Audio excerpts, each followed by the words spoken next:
ಒಬ್ಬ ವ್ಯಕ್ತಿಗೆ ದ್ರೋಹವನ್ನ ಮಾಡಿ ಜೈಲಿನ ಒಳಗಡೆಗಾಗಿನೇ ತಂದು ಕೂಡಾಕ್ತಾರೆ. ಬಟ್ ಆದ್ರೆ ಆ ವ್ಯಕ್ತಿಗೆ ಅದೇ ಜೈಲಿನ ಒಳಗಡೆ ಒಂದು ಖಜಾನೆಯ ನಕ್ಷೆ ಸಿಗುತ್ತೆ. ಸೊ ಇದನ್ನ ನೋಡುವ ವ್ಯಕ್ತಿ ನಮಗೆ ಆಗಿರುವ ಮೋಸಕ್ಕೆ ನ್ಯಾಯವನ್ನ ಪಡ್ಕೊಳ್ಬೇಕು ಅಂದ್ರೆ ಈ ಜಾಗದಿಂದ ತಪ್ಪಿಸ್ಕೊಂಡು ಈ ಖಜಾನೆಯನ್ನ ನಾವು ಹುಡುಕ್ಬೇಕು ಅಂತ ಡಿಸೈಡ್ ಅನ್ನ ಮಾಡ್ಕೊಂಡು ಆ ಜೈಲಿನಿಂದಾನೇ ತಪ್ಪಿಸ್ಕೊಂಡು ರಹಸ್ಯವಾಗಿರುವ ಖಜಾನೆಯನ್ನ ಹುಡುಕಿ ಬರ್ತಾನೆ. ಆ ರೀತಿ ಬರ್ಬೇಕಾದ್ರೆ ಬರುವ ಎಲ್ಲಾ ಕಷ್ಟಗಳನ್ನ ಎದುರಿಸಿ ಆ ನಿಧಿಯನ್ನ ಹುಡುಕ್ತಾನ, ಇಲ್ಲ ರಹಸ್ಯವಾದ ನಿಧಿಯನ್ನ ಇವನ ಕೈಯಲ್ಲಿ ಹುಡ್ಕೋದಿಕ್ಕೆ ಆಗಲ್ವಾ ಅನ್ನುವಂತಹ ಒಂದು ಕ್ರೇಜಿಯಾದ ಮೂವಿಯನ್ನ ಇವತ್ತು ನೋಡ್ತಾ ಇದೀವಿ.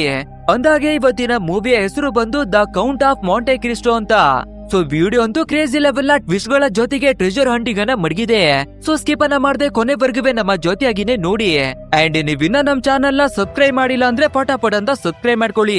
ಸರಿ, ಇನ್ನು ತಡವನ್ನ ಮಾಡದೆ ಇವತ್ತಿನ ವಿಡಿಯೋ ಒಳಗಡೆಗೆ ಎಂಟ್ರಿ ಕೊಡೋಣ. ಓಪನಿಂಗ್ ಸೀನ್ ನಲ್ಲಿ ಫ್ರೆಂಚ್ ನ ಒಂದು ದೊಡ್ಡದಾದ ಶಿಪ್ ಅನ್ನ ನಮ್ಗೆ ತೋರಿಸ್ತಾರೆ. ಅಂಡ್ ಇದು ಟ್ರಾವೆಲ್ ಅನ್ನ ಮಾಡಿ ಬರ್ತಿರ್ಬೇಕಾದ್ರೆ ಈ ಶಿಪ್ ನ ಕ್ಯಾಪ್ಟನ್ ಗೆ ಹೆಲ್ತ್ ಪ್ರಾಬ್ಲಮ್ ಆಗ್ಬಿಟ್ಟಿದೆ ಅನ್ಸುತ್ತೆ. ಸೊ ಸಾಯುವ ಸಿಚುವೇಶನ್ ಗಾಗಿನೇ ಬಂದ್ಬಿಟ್ಟಿದ್ದಾನೆ. ಆದ್ರಿಂದ ನಮ್ಮ ಹೀರೋವಾಗಿರುವ ಆಡ್ಮೆಂಡ್ ಕ್ಯಾಪ್ಟನ್ ಅನ್ನ ಒಂದು ಚಿಕ್ಕ ಬೋಟ್ ಗೆನೆ ಎತ್ತಾಕೊಂಡು ಹತ್ರದಲ್ಲೇ ಇರುವ ಒಂದು ಐಲ್ಯಾಂಡ್ ಅನ್ನ ನೋಡಿ ಲ್ಯಾಂಡ್ ಅನ್ನ ಮಾಡೋದಕ್ಕಾಗಿನೇ ಕರ್ಕೊಂಡು ಬರ್ತಾನೆ. ಅಂಡ್ ಅದೇ ರೀತಿ ಆಬೆ ಅನ್ನುವ ಒಂದು ಐಲ್ಯಾಂಡ್ ಇವರಿಗೆ ಕಾಣಿಸ್ಬೇಕಾದ್ರೆ ಸೀದಾ ಅಲ್ಲಿಗೆನೆ ಬರ್ತಾರೆ. ಯಾಕಂದ್ರೆ ಅಲ್ಲಿಗೆ ಕರ್ಕೊಂಡು ಬಂದು ನಮ್ಮ ಕ್ಯಾಪ್ಟನ್ ಗೆ ಟ್ರೀಟ್ಮೆಂಟ್ ಅನ್ನ ಕೊಡ್ಸೋಣ ಅನ್ನೋದಾಗಿ. ಸೊ ಅದೇ ರೀತಿಯಾಗಿನೇ ಕ್ಯಾಪ್ಟನ್ ಅನ್ನ ಕರ್ಕೊಂಡು ಐಲ್ಯಾಂಡ್ ಗೆ ಇಳಿತಿರ್ಬೇಕಾದ್ರೆ ಸೀದಾ ಬ್ರಿಟಿಷ್ ಅವರು ನಮ್ಮ ಟೀಮ್ ಅವರ ಮೇಲೆ ಅಟ್ಯಾಕ್ ಅನ್ನೇ ಮಾಡ್ಬಿಡ್ತಾರೆ. ಬಟ್ ಆದ್ರೆ ಸರಿಯಾದ ಟೈಮಿಗೆ ಐಲ್ಯಾಂಡ್ ನಲ್ಲಿ ವಾಸ್ತವಿದ್ದು ಬರ್ತಾ ಇರುವ ನೆಪೋಲಿಯನ್ ಗಳು ಎಂಟ್ರಿಯನ್ನ ಕೊಟ್ಟು ಆ ಎಲ್ಲಾ ಬ್ರಿಟಿಷರಿಗೆ ಅಟ್ಯಾಕ್ ಅನ್ನ ಮಾಡಿ ಅವರ ಕಥೆಯನ್ನ ಮುಗಿಸ್ತಾರೆ. ನಂತರ ನೆಪೋಲಿಯನ್ ರಾಜ ನಮ್ಮ ಟೀಮ್ ಅವರ ಹತ್ರಕ್ಕಾಗಿನೇ ಬಂದು ನೀವು ಯಾರು ಏನಕ್ಕಾಗಿ ಇಲ್ಲಿಗೆ ಬಂದಿದ್ದೀರಾ ಅಂತ ಕೇಳ್ಬೇಕಾದ್ರೆ ನಮ್ಮ ಆಡ್ಮ್ಯಾಂಡುವೆ ಕೂಡ ನಡೆದಿರುವ ಎಲ್ಲಾ ವಿಷಯವನ್ನ ಹೇಳ್ಕೊತಾನೆ. ಆದ್ರಿಂದ ಈ ನೆಪೋಲಿಯನ್ ಗಳಿವೆ ಕೂಡ ನಮ್ಮ ಕ್ಯಾಪ್ಟನ್ ಗೆ ಟ್ರೀಟ್ಮೆಂಟ್ ಅನ್ನ ಕೊಡೋದಕ್ಕಾಗಿನೇ ಕರ್ಕೊಂಡು ಬರ್ತಾರೆ. ಬಟ್ ಆದ್ರೆ ಎಷ್ಟೇ ಟ್ರೈ ಅನ್ನ ಮಾಡಿದ್ರೂ ಕೂಡ ಕ್ಯಾಪ್ಟನ್ ತಿರುಗ್ ಬಿಡ್ತಾನೆ. ಸೊ ಇವಾಗ ಬೇರೆ ದಾರಿ ಇಲ್ದೆ ನಾವು ವಾಪಸ್ಸು ನಮ್ಮ ಫ್ರೆಂಚಿನ ಕಡೆಗೇನೆ ಹೊಡ್ತೀವಿ ಅಂತ ಇಬ್ರು ಬರ್ತಿರ್ಬೇಕಾದ್ರೆ ಆ ನೆಪೋಲಿಯನ್ ರಾಜ ಸೀಕ್ರೆಟ್ ಆಗಿನೇ ನಮ್ಮ ಹೀರೋವನ್ನ ಕರೆದು ಮಾತಾಡ್ತಾನೆ. ಅಂದ್ರೆ ನಮ್ಮ ಹೀರೋವಿನ ಕೈಗೆ ಒಂದು ಸೀಕ್ರೆಟ್ ಆದ ಲೆಟರ್ ಅನ್ನ ಕೊಟ್ಟು ಫ್ರೆಂಚ್ ಅಲ್ಲಿರುವ ಒಬ್ಬ ವ್ಯಕ್ತಿಯ ಹತ್ರಕ್ಕಾಗಿನೇ ಈ ಲೆಟರ್ ಅನ್ನ ತಲುಪಿಸು. ಅಂಡ್ ಈ ವಿಷಯವನ್ನ ಯಾರ ಹತ್ರನವೇ ಕೂಡ ಹೇಳ್ಕೋಬೇಡ ಅನ್ನೋದಾಗಿನವೇ ಹೇಳ್ತಾನೆ. ಸೊ ನಮ್ಮ ಹೀರೋ ಕೂಡ ಸರಿ ಬೋಕೆ ಅನ್ನೋದಾಗಿ ಆ ಲೆಟರ್ ಅನ್ನ ಸೀಕ್ರೆಟ್ ಆಗಿನೇ ತಂದು ಶಿಪ್ಪಿನಲ್ಲಿ ಮಡಿಕೋತಾನೆ. ಅಂಡ್ ಇವನ ಜೊತೆ ವರ್ಕನ ಮಾಡುವ ಪೆಂಡೆಂಟ್ ಅನ್ನುವ ಕ್ಲೋಸ್ ಫ್ರೆಂಡಿಗೆ ಕೂಡ ಯಾವುದೇ ವಿಷಯಗಳನ್ನ ಹೇಳ್ಕೊಳಲ್ಲ. ಬಟ್ ಆದ್ರೆ ಆ ಪೆಂಡೆಂಟ್ ನಮ್ಮ ಹೀರೋ ಮತ್ತೆ ನೆಪೋಲಿಯನ್ ರಾಜ ಇಬ್ರು ಕೂಡ ಮಾತಾಡೋದನ್ನ ಕದ್ದು ಕೇಳಿಸ್ಕೊಂಡ್ಬಿಟ್ಟಿರ್ತಾನೆ. ನಂತರ ಇವರ ಟ್ರಾವೆಲ್ ಅನ್ನ ಮತ್ತೆ ಶುರುವನ್ನ ಮಾಡ್ಕೊಂಡು ಫೈನಲಿ ಫ್ರಾನ್ಸಿಗೆನೆ ಬಂದು ತಲುಪ್ತಾರೆ. ಬಟ್ ಆದ್ರೆ ಮಾರ್ಕೋ ಅನ್ನುವ ವ್ಯಕ್ತಿ ನಮ್ಮ ಹೀರೋವಿನ ವಿರುದ್ಧವಾಗಿ ಕಂಪ್ಲೇಂಟ್ ಅನ್ನ ಕೊಡ್ತಾನೆ. ಯಾಕಂದ್ರೆ ಯಾವುದೇ ಪರ್ಮಿಷನ್ ಇಲ್ಲದೆ ಆಬೆ ಎನ್ನುವ ಒಂದು ಐಲ್ಯಾಂಡ್ ನಲ್ಲಿ ಇವರು ಲ್ಯಾಂಡ್ ಅನ್ನ ಮಾಡಿದ್ರು ಅಲ್ವಾ. ಸೊ ಅದ್ರ ವಿರುದ್ಧವಾಗಿ ಚೀಫ್ ನ ಹತ್ರವಾಗಿ ಇವರು ಕಂಪ್ಲೇಂಟ್ ಅನ್ನ ಕೊಡ್ಬೇಕಾದ್ರೆ ನಮ್ಮ ಹೀರೋವನ್ನ ಕರೆದು ಏನಕ್ಕಪ್ಪ ಆ ರೀತಿ ಮಾಡ್ದೆ ಅನ್ನೋದಾಗಿ ಕೇಳ್ತಾರೆ. ಸೊ ನಮ್ಮ ಹೀರೋ ಕೂಡ ನಮ್ಮ ಕ್ಯಾಪ್ಟನ್ ಪ್ರಾಣವನ್ನ ಕಾಪಾಡೋದಿಕ್ಕೆ ನಾನು ಆ ಸಿಚುವೇಶನ್ ಅಲ್ಲಿ ಆ ರೀತಿ ಮಾಡ್ಲೇಬೇಕಾಯ್ತು. ಸೊ ಇದ್ರಲ್ಲಿ ನನ್ನದು ಏನವೇ ತಪ್ಪಿಲ್ಲ ಅನ್ನೋದಾಗಿ ಹೇಳ್ಕೋಬೇಕಾದ್ರೆ ಆ ಚೀಫ್ ಕೂಡ ನಮ್ಮ ಹೀರೋವಿನ ಲಾಯಲ್ಟಿಯನ್ನ ನೋಡಿ ಸೀದಾ ನಮ್ಮ ಹೀರೋವನ್ನ ಹೊಸ ಕ್ಯಾಪ್ಟನ್ ಅನ್ನಾಗಿ ಅನೌನ್ಸ್ ಅನ್ನ ಮಾಡ್ಬಿಡ್ತಾನೆ. ಬಟ್ ಆದ್ರೆ ಇದನ್ನ ನೋಡುವ ಮಾರ್ಕೋ ಅನ್ನುವ ವ್ಯಕ್ತಿ ತುಂಬಾನೇ ಕೋಪವನ್ನ ಮಾಡ್ಕೋತಾನೆ. ಯಾಕಂದ್ರೆ ಇವಾಗ ಕ್ಯಾಪ್ಟನ್ ಆಗ್ಬೇಕಿದ್ದದ್ದು ಆ ಮಾರ್ಕೋನೆ, ಆದ್ರೆ ಇವಾಗ ನಮ್ಮ ಹೀರೋವನ್ನ ಕ್ಯಾಪ್ಟನ್ ಮಾಡ್ಬಿಡ್ತಾರೆ ಅಲ್ವಾ. ಸೊ ನಮಗೆ ಬರ್ಬೇಕಾಗಿದ್ದ ಸ್ಥಾನವನ್ನ ಇವನಿಗೆನೆ ಕೊಟ್ಬಿಟ್ರು ಅನ್ನೋದಾಗಿ ಉರ್ಕೊಂಡ್ ಬಿಡ್ತಾನೆ. ಇನ್ನು ನಮ್ಮ ಹೀರೋವನ್ನ ನೋಡೋದಾದ್ರೆ ಖುಷಿಯನ್ನ ತಡ್ಕೊಳ್ಳೋದಿಕ್ಕೇನೆ ಆಗ್ದಿರಾ ಇವನ ಲವರ್ ಆಗಿರುವ ಮರ್ಸಿಡೀಸ್ ಹತ್ರ ಎಲ್ಲ ವಿಷಯವನ್ನ ಹೇಳ್ಕೊಳ್ಳೋಣ ಅಂತ ಓಡಿ ಬರ್ತಾನೆ. ಅಂಡ್ ಇನ್ನು ನಾವು 1 ವರ್ಷಗಳ ನಂತರ ಮದುವೆ ಆಗೋಣ ಅಂತ ಹೇಳಿದ್ದೆ ಅಲ್ವಾ. ಬಟ್ ಆದ್ರೆ ಇವಾಗ ನಾನು ಕ್ಯಾಪ್ಟನ್ ಆಗಿರೋದ್ರಿಂದ ಅಲ್ಲಿವರೆಗೂ ಕಾಯುವ ಅವಶ್ಯಕತೆ ಇಲ್ಲ. ಸೊ ನಾವು ಆದಷ್ಟು ಬೇಗ ಮದುವೆ ಆಗ್ಬಿಡೋಣ ಅನ್ನೋದಾಗಿ ಇವನ ಲವ್ವರ್ನ ಹತ್ರ ಹೇಳ್ಕೊತಾನೆ. ಅಂಡ್ ಇದೇ ಜಾಗದಲ್ಲಿ ನಮ್ಮ ಹೀರೋವಿನ ಚಿಕ್ಕ ವಯಸ್ಸಿನ ಫ್ರೆಂಡ್ ಆಗಿರುವ ಫರ್ಲ್ಯಾಂಡ್ ಕೂಡ ಇದ್ದಾನೆ. ಅಷ್ಟೇ ಇವಾಗ ಈ ಮಾತನ್ನ ಕೇಳ್ಬೇಕಾದ್ರೆ ಅವನು ಕೂಡ ಕೋಪವನ್ನ ಮಾಡ್ಕೊಂಡ್ ಬಿಡ್ತಾನೆ. ಯಾಕಂದ್ರೆ ನಮ್ಮ ಹೀರೋ ಮರ್ಸಿಡೀಸ್ ಅನ್ನುವ ಹುಡುಗಿಯನ್ನ ಲವ್ವನ್ನ ಮಾಡಿ ಬರ್ತಿದ್ದಾನೆ ಅಲ್ವಾ. ಸೇಮ್ ಅದೇ ಹುಡುಗಿಯನ್ನ ಈ ಫರ್ಲ್ಯಾಂಡ್ ಕೂಡ ಲವ್ವನ್ನ ಮಾಡಿ ಬಂದಿರ್ತಾನೆ. ಬಟ್ ಆದ್ರೆ ಈ ಮರ್ಸಿಡೀಸ್ ಫರ್ಲ್ಯಾಂಡ್ ಅನ್ನ ಬಿಟ್ಟು ನಮ್ಮ ಹೀರೋವನ್ನ ಪ್ರೀತಿ ಮಾಡಿ ಬಂದಿದ್ದಾಳೆ. ಸೊ ಇವಾಗ ಚಿಕ್ಕ ವಯಸ್ಸಿನ ಫ್ರೆಂಡು ಕೂಡ ನಮ್ಮ ಹೀರೋವನ್ನ ದ್ವೇಷ ಮಾಡೋದಿಕ್ಕೇನೆ ಶುರು ಮಾಡ್ಕೊಳ್ತಾನೆ. ಅಂಡ್ ಅದೇ ರೀತಿ ಫರ್ಲ್ಯಾಂಡ್ ಒಂದು ಬಾರಿನಲ್ಲಿ ಕುಳಿತು ಇದೇ ಬೇಜೂರಿನಲ್ಲಿ ಇರ್ತಿರ್ಬೇಕಾದ್ರೆ ಆ ಮಾರ್ಕೋ ಕೂಡ ಇವನ ಎದುರುಗಡೆಗಾಗಿನೇ ಬಂದು ಕುಳಿತುಕೋತಾನೆ. ಸೊ ಇವರಿಬ್ಬರವೇ ಮಾತಾಡೋದಕ್ಕೆ ಶುರುವನ್ನ ಮಾಡ್ಕೋಬೇಕಾದ್ರೆ ನಮ್ಮ ಎಡ್ಮೆಂಡ್ ನ ವಿಷಯವನ್ನ ಮಧ್ಯಗಾಗಿನೇ ತೆಗೆದು ಡಿಸ್ಕಸ್ ಅನ್ನ ಮಾಡ್ತಾರೆ. ಅಂದ್ರೆ ಈ ಫರ್ಲ್ಯಾಂಡ್ ಆ ಎಡ್ಮೆಂಡ್ ಅವನ ಕಥೆಯನ್ನ ಮುಗಿಸಿ ಮರ್ಸಿಡೀಸ್ ಅವಳನ್ನ ನಾನು ಪಡ್ಕೋಬೇಕು ಅಂತ ಹೇಳ್ಕೋಬೇಕಾದ್ರೆ ಆ ಮಾರ್ಕೋ ಕೂಡ ನಾನುವೇ ಆ ಎಡ್ಮೆಂಡ್ ಅವನ ಕಥೆಯನ್ನ ಮುಗಿಸಿ ಕ್ಯಾಪ್ಟನ್ಶಿಪ್ ಅನ್ನ ನಾನು ತಗೊಳ್ಬೇಕು ಅನ್ನೋದಾಗಿನೇ ಹೇಳ್ಕೊತಾನೆ. ಅಂದ್ರೆ ಇವಾಗ ಇಬ್ರು ಕೂಡ ಒಟ್ಟಾಗಿನೇ ಸೇರಿ ಕೆಲ್ಸವನ್ನ ಮಾಡೋಣ ಅನ್ನೋದಾಗಿ ಮಾತಾಡ್ಕೊಳ್ತಾರೆ. ಹಾಗೆ ನೆಪೋಲಿಯನ್ ರಾಜ ನಮ್ಮ ಹೀರೋವಿನ ಕೈಗೆ ಒಂದು ಲೆಟರ್ ಅನ್ನ ಕೊಟ್ಟಿದ್ದ ಅಲ್ವಾ. ಸೊ ಅದ್ರ ಬಗ್ಗೆ ಇವ್ರಿಗೂ ಕೂಡ ಗೊತ್ತಾಗ್ಬಿಟ್ಟಿದೆ. ಆದ್ರಿಂದ ನಾವು ಹೇಗಾದ್ರೂ ಮಾಡಿ ಅದೇ ಲೆಟರ್ ಅನ್ನ ಬಳಸ್ಕೊಂಡು ಎಡ್ಮಂಡ್ ಅವನ ಕಥೆಯನ್ನ ಮುಗಿಸ್ಬೇಕು ಅನ್ನೋದಾಗಿ ಡಿಸೈಡ್ ಅನ್ನ ಮಾಡ್ಕೋತಾರೆ. ಅಂಡ್ ಇಲ್ಲಿಗೆ ಸೀನನ್ನ ಕಟ್ ಮಾಡಿ ನೆಕ್ಸ್ಟ್ ಡೇ ನೈಟ್ ನಮ್ಗೆ ತೋರಿಸ್ಬೇಕಾದ್ರೆ ನಮ್ಮ ಹೀರೋ ಮತ್ತೆ ಮರ್ಸಿಡೀಸ್ ಅವಳ ಮದ್ವೆನೆ ನಡೀತಿರುತ್ತೆ. ಬಟ್ ಆದ್ರೆ ತುಂಬಾ ಜನ ಸೈನಿಕರು ಬಂದು ನಮ್ಮ ಹೀರೋವನ್ನ ಅರೆಸ್ಟ್ ಅನ್ನ ಮಾಡ್ಬಿಡ್ತಾರೆ. ಯಾಕಂದ್ರೆ ಇವನು ನೆಪೋಲಿಯನ್ ಗಳ ಜೊತೆ ಸೇರ್ಕೊಂಡು ಯಾವ್ದೋ ಇಲ್ಲಿಗಲ್ ಕೆಲ್ಸವನ್ನ ಮಾಡ್ತಿದ್ದಾನೆ ಅಂತ. ಸೊ ಇವಾಗ ನಮ್ಮ ಹೀರೋವನ್ನ ಕರ್ಕೊಂಡು ಮ್ಯಾಜಿಸ್ಟ್ರೇಟ್ ನ ಹತ್ರಕ್ಕಾಗಿನೇ ಕರ್ಕೊಂಡು ಬಂದು ಬಿಡ್ತಾರೆ. ನೆಕ್ಸ್ಟ್ ನಮ್ಮ ಹೀರೋ ಕೂಡ ಈ ಲೆಟರ್ ನ ಒಳಗಡೆ ಏನಿದೆ ಅಂತ ಕೂಡ ನನ್ಗೆ ಗೊತ್ತಿರ್ತಾ ಇಲ್ಲ. ಸೊ ನೆಪೋಲಿಯನ್ ನ ರಾಜ ಒಬ್ಬ ವ್ಯಕ್ತಿಗೆ ಕೊಡೋದಿಕ್ಕಾಗಿ ಕೊಟ್ಟ ಅನ್ನೋದಾಗಿ ಹೇಳ್ಕೋಬೇಕಾದ್ರೆ ಇದನ್ನ ಕೇಳುವ ಚೀಫ್ ಮ್ಯಾಜಿಸ್ಟ್ರೇಟ್ ಕೂಡ ಸರಿ ಓಕೆ ನೀನು ಹೋಗ್ಬಹುದು ಅನ್ನೋದಾಗಿನೇ ಕಳಿಸ್ತಾನೆ. ಹೋಗೋದಕ್ಕಿಂತ ಮುಂಚೆ ಈ ಲೆಟರ್ ಅನ್ನ ಯಾರಿಗೆ ಕೊಡೋದಕ್ಕೆ ಹೇಳಿದ್ರು ಅನ್ನೋದಾಗಿ ಕೇಳ್ಬೇಕಾದ್ರೆ ನಮ್ಮ ಹೀರೋ ಸ್ಪೋರ್ಟ್ಸ್ ಅನ್ನುವ ವ್ಯಕ್ತಿಗೆ ಕೊಡ್ಬೇಕಿತ್ತು ಅನ್ನೋದಾಗಿನೇ ಹೇಳ್ಕೊತಾನೆ. ಅಷ್ಟೇ ಈ ಮಾತನ್ನ ಕೇಳ್ತಿದ್ದಾಗೆ ಆ ಮ್ಯಾಜಿಸ್ಟ್ರೇಟ್ ಒಂದು ಕ್ಷಣಕ್ಕೆ ಶಾಕ್ ಆಗ್ಬಿಡ್ತಾನೆ. ಯಾಕಂದ್ರೆ ಆ ಸ್ಪೋರ್ಟ್ಸ್ ಅನ್ನುವ ವ್ಯಕ್ತಿ ಬೇರೆ ಯಾರಿವೆ ಅಲ್ಲ, ಈ ಮ್ಯಾಜೆಸ್ಟಿ ಅವನ ಫಾದರೇನೆ. ಅಂಡ್ ಇನ್ನೊಂದ್ ವಿಷಯ ಹೇಳ್ಬೇಕು ಅಂದ್ರೆ ಈ ಮ್ಯಾಜೆಸ್ಟಿ ಬಂದು ಒಳ್ಳೆಯವನಲ್ಲ. ಆ ನೆಪೋಲಿಯನ್ ಗಳ ಐಲ್ಯಾಂಡ್ ನ ಮೇಲೆ ಆವಾಗ ದಾಳಿಯನ್ನೇ ಕೂಡ ಮಾಡಿಸಿರ್ತಾನೆ. ಬಟ್ ಆದ್ರೆ ಈ ಮ್ಯಾಜೆಸ್ಟಿ ಅವನ ಫಾದರು ತುಂಬಾನೇ ಒಳ್ಳೆಯವರಾಗಿರೋದ್ರಿಂದ ನಿಮ್ಗೆ ತೊಂದರೆಯನ್ನ ಕೊಟ್ಟು ಅಟ್ಯಾಕ್ ಅನ್ನ ಮಾಡಿಸ್ತಾ ಇರೋದು ಬೇರೆ ಯಾರಿವೆ ಅಲ್ಲ ನನ್ನ ಮಗನೇ ಅನ್ನೋದಾಗಿ ಹೇಳೋದಿಕ್ಕೆ ನೋಡಿದ್ದಾನೆ. ಬಟ್ ಆದ್ರೆ ನಮ್ಮ ಫಾದರು ಆ ನೆಪೋಲಿಯನ್ ಗಳಿಗೆ ಹೆಲ್ಪ್ ಅನ್ನ ಮಾಡ್ತಾ ಇದ್ದಾರೆ ಅನ್ನುವ ವಿಷಯ ಗೊತ್ತಾಗ್ಬಿಟ್ಟಿದೆ ಅಲ್ವಾ. ಅಂಡ್ ಒಂದ್ ವೇಳೆ ಈ ಲೆಟರು ನಮ್ಮ ಕೈಗೆ ಸಿಗದೆ ಬೇರೆ ಯಾರ ಕೈಗಾದ್ರೂ ಸಿಕ್ಬಿಟ್ಟಿದ್ರೆ ನಮ್ಮ ರಾಜ್ಯದಲ್ಲಿ ನಮ್ಮ ನಿಜವಾದ ಬಣ್ಣ ಏನು ಅನ್ನೋದು ಬಯಲಾಗ್ಬಿಡ್ತಿತ್ತು. ಸದ್ಯ ಈ ಲೆಟರು ನಮ್ಮ ಕೈಗೆ ಸಿಕ್ಕಿ ನಾವು ಸೇಫ್ ಆಗ್ಬಿಟ್ವಿ ಅನ್ನೋದಾಗಿ ಥಿಂಕ್ ಮಾಡ್ತಾನೆ. ಆದ್ರೆ ಈ ವಿಷಯದ ಬಗ್ಗೆ ಕೂಡ ನಮ್ಮ ಹೀರೋಗೆ ಗೊತ್ತಾಗ್ಬಿಟ್ಟಿದೆ ಅಲ್ವಾ. ಸೊ ಇವಾಗ ಎಡ್ಮಂಡ್ ಅವನ ಕಥೆಯನ್ನ ಮುಗಿಸ್ಬೇಕು ಅನ್ನೋದಾಗಿ ಇವನು ಡಿಸೈಡ್ ಅನ್ನ ಮಾಡ್ಕೋತಾನೆ. ಅಂಡ್ ಅದೇ ರೀತಿ ನಾಟಕವನ್ನ ಮಾಡ್ಕೊಂಡು ನಮ್ಮ ಹೀರೋವಿಗೆ ಅರೆ ನಿಮ್ಮ ಮದ್ವೆ ನಡೀತಾ ಇದ್ರೆ ಕೂಡ ಮಧ್ಯಭಾಗದಲ್ಲೇ ನಿಮ್ಮನ್ನ ಕರ್ಕೊಂಡು ಬಂದ್ಬಿಟ್ಟಿದ್ದಾರೆ. ಸೊ ಸುರಕ್ಷಿತವಾಗಿ ನಿಮ್ಮನ್ನ ವಾಪಸ್ಸು ಕರ್ಕೊಂಡೋಗಿ ಬಿಡ್ತೀವಿ, ನಮ್ಮ ಗಾಡಿ ಒಳಗಡೆ ಹತ್ಕೊಳ್ಳಿ ಅಂತ ನಮ್ಮ ಹೀರೋವನ್ನ ಒಂದು ವೆಹಿಕಲ್ ನ ಒಳಗಡೆ ಕೂರಿಸಿ ಲಾಕ್ ಅನ್ನ ಮಾಡ್ಕೋತಾರೆ. ಸೊ ಹೀರೋಗೆ ಅರ್ಥವಾಗ್ಬಿಡುತ್ತೆ ನಮ್ಮನ್ನ ವಾಪಸ್ ಕರ್ಕೊಂಡು ಹೋಗ್ತಿಲ್ಲ, ಬದಲಾಗಿ ಏನನ್ನೋ ಪ್ಲಾನ್ ಅನ್ನ ಮಾಡಿದ್ದಾರೆ ಅನ್ನೋದಾಗಿ. ಸೊ ಅದೇ ರೀತಿ ನಮ್ಮ ಹೀರೋವನ್ನ ಕರ್ಕೊಂಡು ಸಮುದ್ರದ ತೀರಕ್ಕಾಗಿನೇ ಬರ್ತಾರೆ. ಆ ನಂತರ ಒಂದು ಚಿಕ್ಕ ಬೋಟ್ ನ ಒಳಗಡೆಗೆ ಕೂರಿಸ್ಕೊಂಡು ಅಲ್ಲಿಂದ ಟ್ರಾವೆಲ್ ಅನ್ನ ಮಾಡಿ ಬರ್ತಾರೆ. ಅಂದ್ರೆ ನಮ್ಮ ಹೀರೋವನ್ನ ಫ್ರೀಯಾಗಿ ಬಿಟ್ಬಿಟ್ರೆ ಸತ್ಯ ಹೊರಗಡೆ ಬಂದ್ಬಿಡುತ್ತೆ ಅಲ್ವಾ. ಆದ್ರಿಂದ ಸಮುದ್ರದ ಮಧ್ಯದಲ್ಲಿ ಜೈಲುಗಳನ್ನ ಮಾಡಿರುವ ಒಂದು ಐಲ್ಯಾಂಡ್ ಇರುತ್ತೆ. ಸೊ ಅದೇ ಐಲ್ಯಾಂಡ್ ಗೆ ತಂದು ನಮ್ಮ ಹೀರೋವನ್ನ ಕಟ್ಟಾಕಿ ಮಾಡ್ಕೋದಿಕ್ಕೆ ಎಲ್ಲಾ ಪ್ಲಾನ್ ಗಳನ್ನ ಮಾಡಿದ್ದಾರೆ. ಅಂಡ್ ಫೈನಲಿ ನಮ್ಮ ಹೀರೋವನ್ನೇ ಕರ್ಕೊಂಡು ಅದೇ ಐಲ್ಯಾಂಡ್ ಗೆನೆ ಬಂದು ರೀಚ್ ಆಗ್ತಾರೆ. ಆಕ್ಚುಲ್ ಆಗಿ ಹೇಳ್ಬೇಕು ಅಂದ್ರೆ ಐಲ್ಯಾಂಡ್ ಇಂದ ತಪ್ಪಿಸ್ಕೊಂಡು ಹೋಗೋದಿಕ್ಕೆ ಸಾಧ್ಯನೇ ಇರೋದಿಲ್ಲ. ಯಾಕಂದ್ರೆ ಈ ಐಲ್ಯಾಂಡ್ ನಲ್ಲಿ ತುಂಬಾನೇ ಟೈಟ್ ಆದ ಸೆಕ್ಯೂರಿಟಿಯನ್ನೇ ಮಡಗಿದ್ದಾರೆ, ಮತ್ತೆ ಸುತ್ತಮುತ್ತ ಎಲ್ಲ ಕಡೆನೂ ನೀರೇ ಇದೆ. ಹಾಗೆ ಈ ಸಂಪೂರ್ಣವಾದ ಜೈಲನ್ನ ಕಂಟ್ರೋಲ್ ಮಾಡಿ ಬರ್ತಾ ಇರೋದು ವಾರ್ಡನ್ ಅನ್ನುವ ವ್ಯಕ್ತಿ. ಅಂಡ್ ಇವರ ಬಗ್ಗೆ ಹೇಳ್ಬೇಕು ಅಂದ್ರೆ ಸ್ವಲ್ಪ ಕೂಡ ದಯೆ ಆಗ್ಲಿ ಕರುಣೆ ಆಗ್ಲಿ ಇರೋದೇ ಇಲ್ಲ. ಇಲ್ಲಿ ಬರುವ ಕೈದಿಗಳಿಗೆ ಎರ್ರ ಬೀರಿಯಾಗಿನೇ ಒಡೆದು ಚಟ್ನಿಯನ್ನ ಮಾಡ್ತಿರ್ತಾನೆ. ಅಂಡ್ ಇವಾಗ ನಮ್ಮ ಹೀರೋಗೆ ಕೂಡ ಬರುವ ಹಾಗೆ ಸರಿಯಾಗಿನೇ ಬುಡಿತಾನೆ. ನಮ್ಮ ಹೀರೋ ಅಂತೂ ನಾನು ಯಾವ್ದೋ ತಪನ ಮಾಡಿಲ್ಲ, ನನ್ನನ್ನ ಬಿಟ್ಬಿಡಿ ನಂಬಿ ಅನ್ನೋದಾಗಿ ಎಲ್ಲವನ್ನ ಕೇಳ್ಕೊತಿರ್ತಾನೆ. ಬಟ್ ಆದ್ರೆ ಎಷ್ಟೇ ಕೇಳ್ಕೊಂಡ್ರೆ ಕೂಡ ಯಾವ್ದೇ ಪ್ರಯೋಜನ ಇರೋದಿಲ್ಲ. ಸೊ ಇದೇ ರೀತಿಯಾಗಿ ದಿನಗಳು ಕಳೀತಾ ಒಂದು ವರ್ಷ ಕೂಡ ಕಂಪ್ಲೀಟ್ ಆಗ್ಬಿಡುತ್ತೆ. ಅಂಡ್ ಈ ವಾರ್ಡನ್ ಅನ್ನುವ ವ್ಯಕ್ತಿ ಕೂಡ ವರ್ಷಕ್ಕೆ ಒಮ್ಮೆಯಾಗಿ ಎಂಟ್ರಿಯನ್ನ ಕೊಟ್ಟು ಮೈಯಲ್ಲಿ ಬರುವ ಹಾಗೆ ಹೊಡೆಯುವ ಒಂದು ಪ್ಯಾಷನ್ ಅನ್ನ ಮಡಿಕೊಂಡಿದ್ದಾನೆ. ಅಂಡ್ ಇದೇ ರೀತಿ ದಿನಗಳು ಕಳೀತಾ ಎಷ್ಟೋ ವರ್ಷಗಳಿವೆ ಮುಗ್ದಾಗ್ಬಿಡುತ್ತೆ. ಸೊ ನಮ್ಮ ಹೀರೋಗಂತೂ ದೇವರ ಮೇಲೆ ಇರುವ ನಂಬಿಕೆ ಕೂಡ ಹೊರಟಾಗ್ಬಿಡ್ತಿರುತ್ತೆ.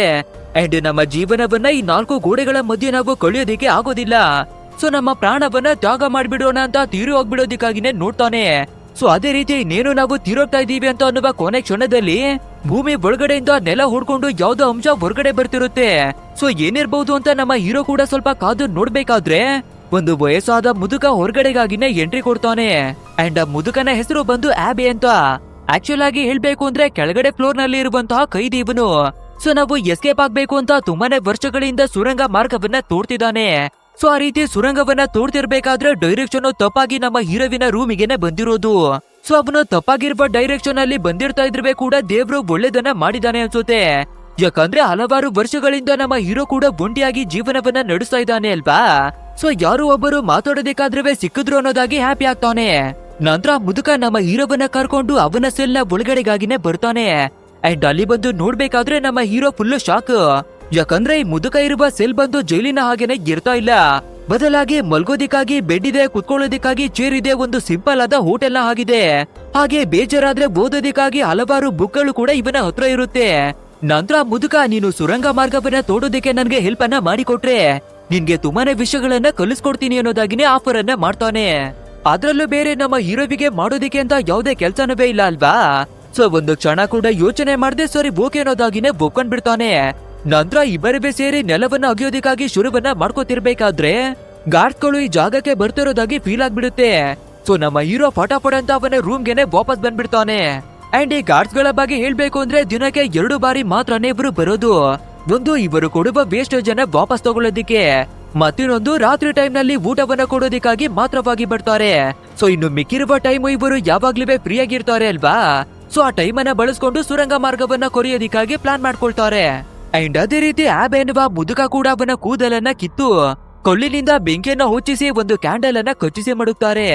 ನಂತರ ಈ ಮುದುಕ ಆಲ್ರೆಡಿ ಸ್ವಲ್ಪ ಸುರಂಗವನ್ನ ಕೊರ್ದು ಮಡಗಿದಾನೆ ಅಲ್ವಾ. ಸೊ ಅದ್ರ ಒಳಗಡೆ ನುಗ್ಗಿ ಬಂದು ಮತ್ತೆ ಕಂಟಿನ್ಯೂವನ್ನ ಮಾಡೋದಿಕ್ಕಾಗಿ ಶುರು ಮಾಡ್ಕೊಳ್ತಾರೆ. ಬಟ್ ಆದ್ರೆ ಆ ಚಿಕ್ಕ ಜಾಗದಲ್ಲಿ ನುಗ್ಗಿ ಸುರಂಗವನ್ನ ಕೊರೆಯೋದು ಅಷ್ಟೊಂದು ಸಿಂಪಲ್ ಆಗಿರಲ್ಲ.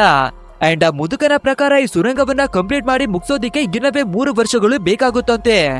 ಅಂಡ್ ಇದೇ ರೀತಿ ಇವರಿಬ್ಬರೇ ಕೂಡ ಕುಳಿತು ರೆಸ್ಟ್ ಅನ್ನ ಮಾಡ್ತಿರ್ಬೇಕಾದ್ರೆ ನಮ್ಮ ಹೀರೋವಿಗೆ ಒಂದು ವಿಷಯ ಗೊತ್ತಾಗುತ್ತೆ. ಅಂದ್ರೆ ಯಾಬೆ ಒಬ್ಬ ಸಾಮಾನ್ಯವಾದ ಮುದುಕ ಅಲ್ಲ, ಬದಲಾಗಿ ತುಂಬಾನೇ ಚೆನ್ನಾಗಿ ಕತ್ತಿ ಬರಸೆ ಫೈಟಿಂಗ್ ಸ್ಕಿಲ್ ಎಲ್ಲವನ್ನ ಕಲ್ತಿದ್ದಾನಂತೆ. ಸೊ ಇದನ್ನ ತಿಳ್ಕೋಬೇಕಾದ್ರೆ ನಮ್ಮ ಹೀರೋ ನನ್ಗೆ ಕೂಡ ಫೈಟಿಂಗ್ ಸ್ಕಿಲ್ ಕತ್ತಿ ಬರಸೆ ಎಲ್ಲವನ್ನ ಕಲಿಸ್ಕೊಡು, ಯಾಕಂದ್ರೆ ನನ್ಗೆ ಮೋಸವನ್ನ ಮಾಡಿರೋರ ವಿರುದ್ಧವಾಗಿ ನಾನು ಸೇಡನ್ನ ತೀರಿಸ್ಕೋಬೇಕು ಅನ್ನೋದಾಗಿ ಕೇಳ್ತಾನೆ. ಸೊ ಬೇರೆ ದಾರಿ ಇಲ್ದೆ ಆ ಮುದುಕ ಕೂಡ ಸರಿ ಬೋಕೆ ಅನ್ನೋದಾಗಿ ಒಪ್ಕೋತಾನೆ. ಅಂಡ್ ಮೊದಲನೇದಾಗಿ ನೀನು ಫೈಟಿಂಗ್ ಸ್ಕಿಲ್ ಅನ್ನ ಕಲಿಬೇಕು ಅಂದ್ರೆ ನಿನ್ನ ವೇಗವನ್ನ ತುಂಬಾನೇ ಫಾಸ್ಟ್ ಆಗಿನೇ ಮಾಡ್ಕೋಬೇಕು. ಆದ್ರಿಂದ ಒಂದು ಜಾಗದಲ್ಲಿ ನೀರು ಚೊಟ್ಟಗ್ತಾ ಇರೋದನ್ನ ನೋಡಿ ಅಲ್ಲಿಗೆನೆ ಕರ್ಕೊಂಡೆ ಬಂದು ಈ ವಾಟರಿಗೆ ನೀನು ಪಂಚನ್ನ ಮಾಡು. ಬಟ್ ಆದ್ರೆ ನಿನ್ನ ಪಂಚು ಎಷ್ಟೊಂದು ಫಾಸ್ಟ್ ಆಗಿರ್ಬೇಕು ಅಂದ್ರೆ ನಿನ್ನ ಕೈ ಸ್ವಲ್ಪ ಕೂಡ ತ್ಯಾವ ಆಗ್ಬಾರ್ದು. ಯಾವಾಗ ನೀನು ಆ ರೀತಿ ಪಂಚನ್ನ ಕಲಿತೀಯೋ ಆವಾಗ ನೀನು ಒಬ್ಬ ಯೋಧನಾಗ್ತೀಯ ಅನ್ನೋದಾಗಿ ಹೇಳ್ತಾನೆ. ಅಂಡ್ ಇದೇ ರೀತಿ ದಿನಗಳು ಕಳೀತಾ ಇರ್ಬೇಕಾದ್ರೆ ನಮ್ಮ ಹೀರೋ ಕೂಡ ಇನ್ನವೇ ಸ್ಟ್ರಾಂಗ್ ಆಗ್ತಾನೆ. ನಂತರ ಮುದುಕ ಡೋರ್ ನಲ್ಲಿರುವ 2 ಕೋಲುಗಳನ್ನ ಎತ್ಕೊಂಡು ನಮ್ಮ ಹೀರೋವಿಗೆ ಕತ್ತಿ ವರ್ಸೆಯನ್ನ ಕಲ್ಸೋದಿಕ್ಕಾಗಿ ಶುರು ಮಾಡ್ಕೊಳ್ತಾನೆ. ಅಂಡ್ ನಮ್ಮ ಹೀರೋನವೇ ಪ್ರತಿದಿನ ಟ್ರೈನಿಂಗ್ ಅನ್ನ ತಗೊಳ್ಳೋದಿಕ್ಕೆ ಶುರು ಮಾಡ್ತಾನೆ. ಅಂದ್ರೆ ಬೆಳಿಗ್ಗೆ ಎದ್ದ ಅಂದ್ರೆ ಸುರಂಗವನ್ನ ತೋಡೋದು, ಆನಂತರ ಬುಕ್ಕನ್ನ ಓದೋದು, ಕತ್ತಿ ವರಸೆಯನ್ನ ಟ್ರೈನಿಂಗ್ ತಗೊಳ್ಳೋದು, ಬರೀ ಇದೇ ರೀತಿಯಾಗಿ ಇವನ ರುಟೀನ್ ನಡೀತಾ ಇರೋದ್ರಿಂದ ನಮ್ಮ ಹೀರೋ ಕೂಡ ನೆಕ್ಸ್ಟ್ ಲೆವೆಲ್ ಅಲ್ಲಿ ಫೈಟಿಂಗ್ ಸ್ಕಿಲ್ ಅನ್ನವೇ ಕಲ್ತ್ಬಿಡ್ತಾನೆ. ಯಾವ ಮಟ್ಟಿಗೆ ಅಂದ್ರೆ ಆ ಮುದುಕನನ್ನವೇ ಕೂಡ ಸೋಲ್ಸುವಷ್ಟು ಮಹಾನ್ ಯೋಧನಾಗಿನೇ ಬೆಳಿತಾನೆ ನಮ್ಮ ಹೀರೋ. ಅಂಡ್ ಇದೇ ರೀತಿ ಇವರು ಸುರಂಗವನ್ನ ಕುರಿತಾ ಬರ್ತಾ ಇದ್ರು ಅಲ್ವಾ. ಸೊ ಅದನ್ನವೇ ಕೂಡ ಕಂಟಿನ್ಯೂವನ್ನ ಮಾಡಿ ಇವರು ಬರ್ತಿರ್ಬೇಕಾದ್ರೆ ಈ ಆಬೆಗೆ ಸುರಂಗದ ಮಧ್ಯದಲ್ಲಿ ಮರದ ಬೇರುಗಳು ಇರೋದು ಕಾಣಿಸುತ್ತೆ. ಅಂದ್ರೆ ನಾವು ನೆಲದ ಹತ್ರಕ್ಕಾಗಿನೇ ಬಂದ್ಬಿಟ್ಟಿದೀವಿ. ಸೊ ಇನ್ನು ಸ್ವಲ್ಪ ದೂರವಾಗಿನೇ ಸುರಂಗವನ್ನ ಕೊಡ್ರೆ ನಾವು ಆಚೆಗೆ ಹೊರಟೋಗಬಹುದು ಅನ್ನೋದಾಗಿ ಯೋಚಿಸ್ತಾನೆ. ಬಟ್ ಆದ್ರೆ ಇವರ ಖುಷಿ ಹೆಚ್ಚು ಹೊತ್ತು ಉಳಿಯೋದೇ ಇಲ್ಲ, ಯಾಕಂದ್ರೆ ಇವರು ಸುರಂಗ ಮಾರ್ಗವನ್ನ ಕೊರೆಯೋದಕ್ಕಾಗಿ ಮುಂದುವರಿಬೇಕಾದ್ರೆ ಸಡನ್ ಆಗಿ ದೊಡ್ಡ ದೊಡ್ಡ ಕಲ್ಲುಗಳು, ಮಣ್ಣು ಎಲ್ಲನವೇ ಇವರ ಮೇಲೆ ಬೀಳೋದಿಕ್ಕೆ ಶುರುವಾಗ್ಬಿಡುತ್ತೆ. ನಮ್ಮ ಹೀರೋ ಏನೋ ತುಂಬಾನೇ ಕಷ್ಟವನ್ನ ಪಟ್ಟು ಆ ಜಾಗದಿಂದ ಎಸ್ಕೇಪ್ ಆಗ್ತಾನೆ. ಬಟ್ ಆದ್ರೆ ಆಬೆಗೆ ವಯಸ್ಸಾಗಿರೋದ್ರಿಂದ ಅದೇ ಜಾಗದಲ್ಲಿ ಸಿಕ್ಕಾಕೊಂಡ್ಬಿಡ್ತಾನೆ. ನಂತರ ನಮ್ಮ ಹೀರೋ ಅದೇ ಜಾಗಕ್ಕಾಗಿನೇ ಬಂದು ಎಲ್ಲಾ ಕಲ್ಲುಗಳನ್ನ ತೆಗೆದು ನಮ್ಮ ಆಬೆಯನ್ನ ಒಂದು ಜಾಗಕ್ಕಾಗಿನೇ ಎಳ್ಕೊಂಡು ಬರ್ತಾನೆ. ಅಂಡ್ ಇವಾಗ ದೊಡ್ಡದಾದ ಕಲ್ಲು ಅವನ ಎದೆ ಮೇಲೆ ಬಿದ್ದೋಗಿರೋದ್ರಿಂದ ಸಾಯುವ ಸಿಚುವೇಶನ್ಗೆನೆ ಬಂದ್ಬಿಟ್ಟಿದ್ದಾನೆ. ಪಾಪ ನಮ್ಮ ಹೀರೋವಿನ ಕೈಯಲ್ಲಿ ಇದನ್ನ ತಡ್ಕೊಳ್ಳೋದಿಕ್ಕೇನೆ ಆಗಲ್ಲ. ಅಂಡ್ ಆಬೆ ಕೂಡ ಸಾಯುವ ಸಮಯದಲ್ಲಿ ಒಂದು ರಹಸ್ಯವನ್ನ ಹೇಳ್ತಾನೆ. ನನ್ನ ರೂಮ್ ನ ಒಳಗಡೆ ಒಂದು ಸೀಕ್ರೆಟ್ ಆಗಿರುವ ಗುಂಡಿಯನ್ನ ತೋಡಿ ಮಡಗಿದ್ದೀನಿ, ಅಲ್ಲಿ ಹೋದ್ರೆ ಒಂದು ರಹಸ್ಯವಾದ ನಕ್ಷೆ ಸಿಗುತ್ತೆ. ಅಂಡ್ ನೀನು ಆ ನಕ್ಷೆಯನ್ನ ಹುಡುಗಿ ಹೋದ್ರೆ ಅಪಾರವಾದ ಖಜಾನೆಯನ್ನೇ ಸಿಗುತ್ತೆ. ಬಟ್ ಆದ್ರೆ ಆ ನಿಧಿಯನ್ನ ಯಾವತ್ತೂ ನಿನ್ನ ಸ್ವಾರ್ಥಕ್ಕಾಗಿ ಬಳಸ್ಕೊಳ್ಬೇಡ ಅನ್ನೋದಾಗಿನೇ ಹೇಳ್ಕೊತಾನೆ. ಈ ರೀತಿ ತುಂಬಾ ವಿಷಯಗಳನ್ನ ಹೇಳಿ ಆ ಮುದುಕ ಅಲ್ಲೇನೆ ತೀರೋಗ್ಬಿಡ್ತಾನೆ. ಪಾಪ ನಮ್ಮ ಹೀರೋವಿಗೆ ತಡ್ಕೊಳ್ಳೋದಿಕ್ಕೆ ಆಗದೆ ಜೋರಾಗಿನೇ ಅಳೋದಿಕ್ಕೆ ಶುರು ಮಾಡ್ಕೊಂಡ್ ಬಿಡ್ತಾನೆ. ನಂತರ ಇವಾಗ ಬೇರೆ ಆ ಗಾರ್ಡ್ಗಳು ಫುಡ್ ಅನ್ನ ಕೊಡೋದಿಕ್ಕೆ ಬರುವ ಟೈಮ್ ಆಗ್ಬಿಟ್ಟಿದೆ. ಸೊ ಸೀದಾ ನಮ್ಮ ಆಬಿಯನ್ನ ಅವರ ರೂಮ್ ನ ಒಳಗಡೆಗಾಗಿನೇ ಎಳ್ಕೊಂಡು ಬರ್ತಾನೆ. ಅಂಡ್ ಅದೇ ರೀತಿ ಗಾರ್ಡ್ಗಳವೇ ಕೂಡ ಬಂದು ಆಬಿಯನ್ನ ಕರಿಬೇಕಾದ್ರೆ ಯಾವ್ದೇ ರೆಸ್ಪಾನ್ಸು ಬರಲ್ಲ. ಸೊ ಆ ಗಾರ್ಡು ಏನಾಗಿರ್ಬಹುದು ಅಂತ ಡೋರ್ ಅನ್ನ ಓಪನ್ ಮಾಡಿ ನೋಡ್ಬೇಕಾದ್ರೆ ನಮ್ಮ ಆಬೆ ತೀರೋಗ್ಬಿಟ್ಟಿದ್ದಾನೆ. ಸೊ ಫಟಾಫಟ್ ಅಂತ ಸೀನಿಯರ್ ಗಳಿಗೆ ಹೇಳೋದಿಕ್ಕಾಗಿನೇ ಆ ಗಾರ್ಡು ಓಡೋಗ್ಬಿಡ್ತಾನೆ. ನಂತರ ನಮ್ಮ ಹೀರೋ ಕೂಡ ಅದೇ ಗ್ಯಾಪ್ ಅನ್ನ ಯೂಸ್ ಮಾಡಿ ಅವನ ರೂಮ್ಗೆ ಹಿಂತಿರುಗಿ ಬಂದ್ಬಿಡ್ತಾನೆ. ಅಂಡ್ ಇವಾಗ ಇಬ್ಬರು ಸೀನಿಯರ್ ಗಳು ಒಂದು ಬ್ಯಾಗ್ ಅನ್ನ ತಂದು ನಮ್ಮ ಆಬಿಯನ್ನ ಬ್ಯಾಗ್ ನ ಒಳಗಡೆ ಪ್ಯಾಕ್ ಅನ್ನ ಮಾಡಿ ಮಾಡುತ್ತಾರೆ. ನಂತರ ಇಲ್ಲಿಗೆ ಲೀಡರ್ ಆಗಿರೋದು ಬಾರ್ಡನ್ ಅಲ್ವಾ. ಸೊ ಅವನಿಗೆ ಈ ವಿಷಯದ ಬಗ್ಗೆ ತಿಳಿಸೋಣ ಅನ್ನೋದಾಗಿ ವಾಪಸ್ ಹೋಗ್ಬಿಡ್ತಾರೆ. ಅಂಡ್ ಇವಾಗ ನಮ್ಮ ಹೀರೋ ವಾಪಸ್ ಬಂದು ಆಬೆ ಅವನನ್ನ ಕೊನೆಯದಾಗಿ ನೋಡ್ತಾನೆ. ಅದು ಅಲ್ಲದೆ ನಮ್ಮ ಹೀರೋಗೆ ಇವಾಗ ಒಂದು ಖಜಾನೆಯ ಮ್ಯಾಪ್ ಸಿಕ್ಕಿದೆ ಅಲ್ವಾ. ಸೊ ಆ ಖಜಾನೆಯನ್ನ ಪಡ್ಕೋಬೇಕು ಅಂದ್ರೆ ನಾವು ಹೊರಗಡೆಗೆ ಹೋಗ್ಲೇಬೇಕು ಅಂತ ತಿಳ್ಕೊಂಡು ಈ ಆಬೆ ಅವನನ್ನ ಎತ್ಕೊಂಡು ಸೀದಾ ಅವನ ರೂಮ್ಗೆನೆ ಶಿಫ್ಟ್ ಅನ್ನ ಮಾಡ್ಕೊಳ್ತಾನೆ. ನಂತರ ನಮ್ಮ ಹೀರೋ ವಾಪಸ್ ಬಂದು ಆಬೆ ಅವನನ್ನ ಒಂದು ಬ್ಯಾಗ್ ನಲ್ಲಿ ಪ್ಯಾಕ್ ಮಾಡಿದ್ರು ಅಲ್ವಾ. ಸೊ ಇವಾಗ ಆ ಬ್ಯಾಗ್ ನ ಒಳಗಡೆಗೆ ಇವನು ಪ್ಯಾಕ್ ಅನ್ನ ಮಾಡ್ಕೋತಾನೆ. ನಂತರ ಇವಾಗ ಮಿಕ್ಕಿರುವ ಗಾರ್ಡ್ಸ್ ಗಳಿವೆ ಕೂಡ ಇದೇ ಜಾಗಕ್ಕಾಗಿನೇ ಬಂದು ಈ ಬಾಡಿಯನ್ನ ಎತ್ಕೊಂಡು ಸಮುದ್ರದ ಒಳಗಡೆಗೆ ಎಸೆಯೋದಿಕ್ಕಾಗಿನೇ ತರ್ತಾರೆ. ಬಟ್ ಆದ್ರೆ ಮತ್ತೊಬ್ಬ ಗಾರ್ಡ್ ನಮ್ಮ ಹೀರೋವಿನ ಸೆಲ್ ನ ಒಳಗಡೆಗೆ ಫುಡ್ ಅನ್ನ ಕೊಡೋದಿಕ್ಕಾಗಿ ಬರ್ತಾನೆ. ಸೊ ಅಲ್ಲಿಗೆ ಬಂದು ಎಷ್ಟೇ ಕೂಗಿದ್ರೆ ಕೂಡ ನಮ್ಮ ಹೀರೋ ಡೋರ್ ಅನ್ನ ಓಪನ್ ಮಾಡೋದಿಲ್ಲ ಅಲ್ವಾ. ಸೊ ಇಲ್ಲಿ ಏನಾಗಿದೆ ಅಂತ ಗಾರ್ಡ್ ಕೂಡ ಓಪನ್ ಅನ್ನ ಮಾಡಿ ನೋಡ್ಬೇಕಾದ್ರೆ ನಮ್ಮ ಹೀರೋವಿನ ಸೆಲ್ಲ ಒಳಗಡೆ ಆಬಿಯ ಬಾಡಿ ಬಿದ್ದಿರುತ್ತೆ. ಸೊ ಇದನ್ನ ನೋಡುವ ಗಾರ್ಡು ಪಟಾಪಟ ಅಂತ ಬಾಡನವನಿಗೆ ತಿಳಿಸೋದಿಕ್ಕಾಗಿ ಓಡಿ ಬರ್ತಾನೆ. ಆದ್ರೆ ಅಷ್ಟು ಹೊತ್ತಿಗೆ ನಮ್ಮ ಹೀರೋವನ್ನ ಆಬಿ ಅಂತ ತಿಳ್ಕೊಂಡು ಆ ಬ್ಯಾಕ್ ಪ್ಯಾಕ್ ಅನ್ವೇ ತಂದು ಸಮುದ್ರದ ಒಳಗಡೆಗಾಗಿನ ಎಸೆಯೋದಿಕ್ಕಾಗಿ ನೋಡ್ತಿರ್ತಾರೆ. ಅಂಡ್ ಆ ಗಾರ್ಡ್ ಕೂಡ ಜೋರಾಗಿ ಕೂಗಿ ಸತ್ಯವನ್ನ ಹೇಳೋದಿಕ್ಕೆ ನೋಡ್ಬೇಕಾದ್ರೆ ಅಲೆಗಳ ಶಬ್ದ ಜೋರಾಗಿ ಬರ್ತಾ ಇರೋದ್ರಿಂದ ಏನು ಕೂಡ ಕೇಳಿಸೋದಿಲ್ಲ. ಸೊ ಈ ಗಾರ್ಡ್ಗಳಿಗೂ ಕೂಡ ಬ್ಯಾಕ್ ಪ್ಯಾಕ್ ಅನ್ನ ನೀರಿನ ಒಳಗಡೆಗೆ ಎಸಿಬೇಕಾದ್ರೆ ನಮ್ಮ ಹೀರೋ ಕೊನೆ ಕ್ಷಣದಲ್ಲಿ ಅವನ ಕೈಯನ್ನ ಹೊರಗಡೆಗೆನೆ ಹಾಕಿ ಈ ವಾರ್ಡನ್ ಅವನ ಹತ್ರ ಇರುವ ಕೀ ಬಂಚನ್ನ ಕಿತ್ಕೊಂಡ್ಬಿಡ್ತಾನೆ. ಬಟ್ ಆದ್ರೆ ನಮ್ಮ ಹೀರೋವಿನ ಜೊತೆ ಈ ವಾರ್ಡನ್ ಕೂಡ ನೀರಿನ ಒಳಗಡೆಗಾಗಿನೇ ಬಿದ್ದೋಗ್ಬಿಡ್ತಾನೆ. ನಂತರ ನಮ್ಮ ಹೀರೋ ಅವನ ಕೈಯಲ್ಲಿರುವ ಕೀಗಳನ್ನ ಬಳಸಿ ಆ ಎಲ್ಲಾ ಲಾಕ್ ಗಳನ್ನೇ ಓಪನ್ ಮಾಡಿ ಆ ಬ್ಯಾಕ್ ಪ್ಯಾಕ್ ನಿಂದ ಹೊರಗಡೆ ಬರ್ತಾನೆ. ಆ ರೀತಿ ಹೊರಗೆ ಬಂದು ಉಸಿರನ್ನ ತಗೊಳ್ಳೋದಕ್ಕಾಗಿ ಇವನು ನೋಡ್ತಿರ್ಬೇಕಾದ್ರೆ ಇವನ ಹಿಂದಗಡೆ ವಾರ್ಡನ್ ನಿಂತಿದ್ದಾನೆ. ಸೊ ಇಷ್ಟು ವರ್ಷಗಳು ನಮ್ಮ ಹೀರೋವಿಗೆ ಬರುವ ಹಾಗೆ ಹೊಡೆದು ಟಾರ್ಚರ್ ಅನ್ನ ಕೊಟ್ಟಿದ್ದಾನೆ ಅಲ್ವಾ. ಸೊ ಇವಾಗ ಎಲ್ಲ ಕೋಪವನ್ನ ಒಟ್ಟಿಗೆ ಸೇರಿಸಿ ಆ ವಾರ್ಡನ್ ಅವನನ್ನ ನೀರಿನ ಒಳಗಡೆನೆ ಎದ್ದಿ ಅವನ ಕಥೆಯನ್ನ ಮುಗಿಸಿ ಹಾಕ್ತಾನೆ. ನಂತರ ನಮ್ ಹೀರೋ ಆ ಜಾಗವನ್ನ ಬಿಟ್ಟು ಸಮುದ್ರದ ಒಳಗಡೆ ಈಜ್ಕೊಂಡು ಬರೋದಕ್ಕಾಗಿನೇ ನೋಡ್ತಾನೆ. ಅಂಡ್ ನೆಕ್ಸ್ಟ್ ಡೇ ಮಾರ್ನಿಂಗ್ ಆಗ್ಬೇಕಾದ್ರೆ ನಮ್ಮ ಹೀರೋ ಗೊತ್ತಿಲ್ಲದೆ ಇರುವ ಐಲ್ಯಾಂಡ್ ಗೆ ಬಂದು ಅನ್ಕಾನ್ಶಿಯಸ್ ಆಗಿ ಬಿದ್ದಿರ್ತಾನೆ. ಸೊ ಇವಾಗ ಎಚ್ಚರಿಯಾಗಿ ನಾವು ಎಲ್ಲಿದ್ದೀವಿ ಏನನ್ನ ಮಾಡ್ತಾ ಇದೀವಿ ಅಂತ ಕನ್ಫ್ಯೂಷನ್ ಆಗಿ ನೋಡ್ಬೇಕಾದ್ರೆ ಇವನ ಎದುರುಗಡೆಗೆ ಸಮುದ್ರ ಕಳ್ಳರ ಒಂದು ದೊಡ್ಡ ಗ್ಯಾಂಗ್ ಏನೇ ಬಂದು ನಿಂತಿರುತ್ತೆ.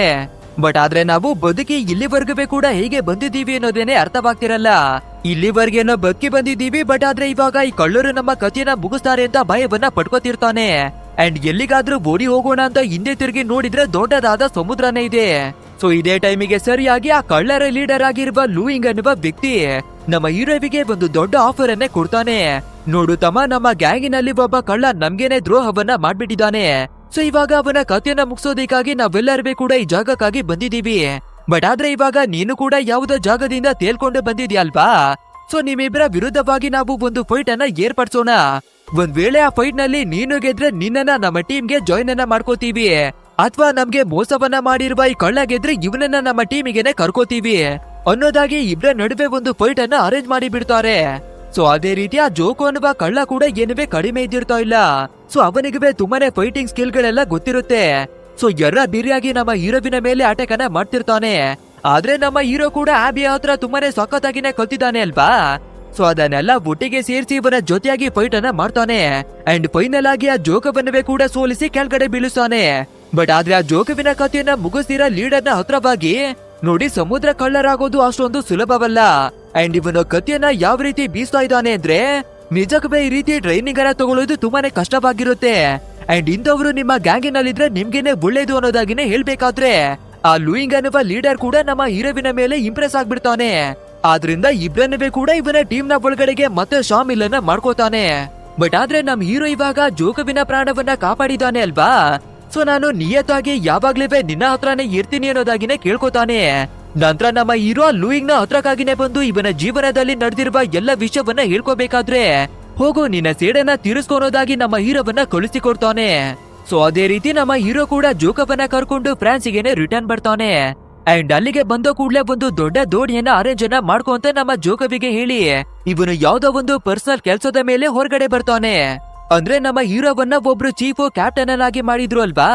ಸೊ ಅವರ ಹತ್ರಕ್ಕಾಗಿನೇ ಮಾತಾಡೋದಕ್ಕಾಗಿ ಬರ್ತಾನೆ. ಬಟ್ ಆದ್ರೆ ಆ ಚೀಫ್ ನಮ್ಮ ಹೀರೋ ಯಾರು ಅನ್ನೋದಾಗಿ ಗುರ್ತೆ ಹಿಡಿಯೋದಿಲ್ಲ.